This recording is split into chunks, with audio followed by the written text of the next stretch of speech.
ইতিহাস ফিরে ফিরে আসে, শেখাতে চায়। যদিও রাজারা শেখেন না, তারা বারবার ভুল পথেই পা বাড়ান। ইতিহাসের সবচেয়ে বড় শিক্ষা হলো কেউ আসলে ইতিহাস থেকে শেখে না। দক্ষিণ এশিয়ায় ঝড়টা শুরু হয়েছিল শ্রীলঙ্কায়।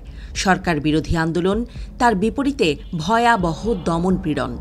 সব মিলিয়ে গণবিস্ফোরণের তীব্রতায় দেশ ছেড়ে পালাতে বাধ্য হন শ্রীলঙ্কার রাজাপাকসে পরিবার। প্রেসিডেন্টের ভবন দখলে নেয় আম জনতা। সেখানে সুইমিং পুল থেকে শুরু করে প্রেসিডেন্টের শোবার ঘর সবকিছু তছনছ হয় জমা ক্ষোভের আগুনে। তবে ইতিহাস থেকে কেউ শেখে না, সে কথা আবারও প্রমাণ করেন শেখ হাসিনা।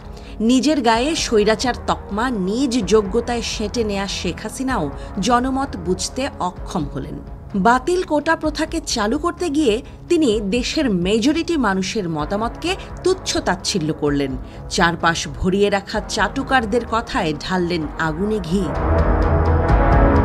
আর সেই তাচ্ছিল্যের জবাব ছাত্র জনতা দিল তুমুল আক্রোশে। ভয়াল ঘূর্ণিঝড়ের বিশাল চোখের মতো বাঁক খেতে লাগল আন্দোলন। তারপরও ফুঁসে ওঠা জনতার মনের ভাষা বুঝতে অক্ষম হলেন হাসিনা।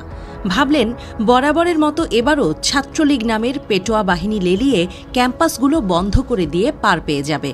কিন্তু বিধি বাম। 17 বছর ধরে জমানো পাপ আর ক্ষোভের পাহাড় হাসিনাকে ক্ষমা করল না। পেটোয়া বাহিনী ব্যর্থ হল। এরপর আইন শৃঙ্খলা বাহিনীকে দমনপীড়নে নামালেন হাসিনা।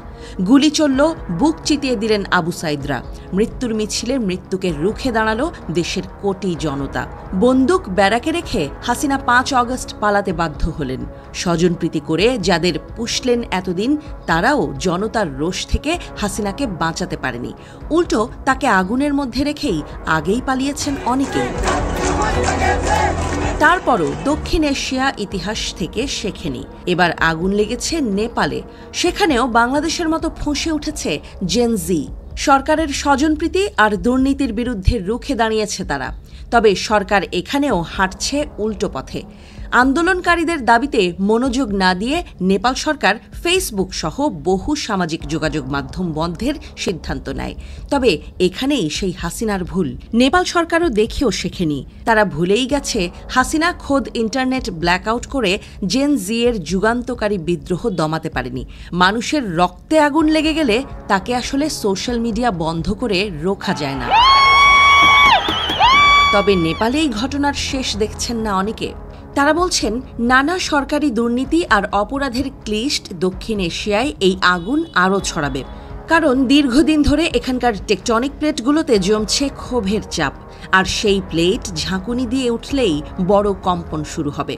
ভেঙে পড়বে হাসিনার মতো অনেকেরই রাজ সিংহাসন।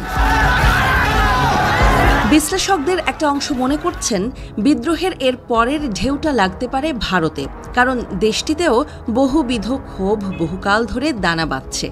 কাশ্মীর থেকে মণিপুর, গোটা 7 সিস্টার্স, এমনকি বাঙালি নিগ্রহের জেরে ফুঁসছে পশ্চিমবঙ্গ। বিদ্রোহের বিস্ফোরণ হওয়ার সব আয়োজনই করে রেখেছে সাচ্চা হিন্দু রাষ্ট্র কায়েমের স্বপ্নে বিভোর নরেন্দ্র মোদীর প্রশাসন।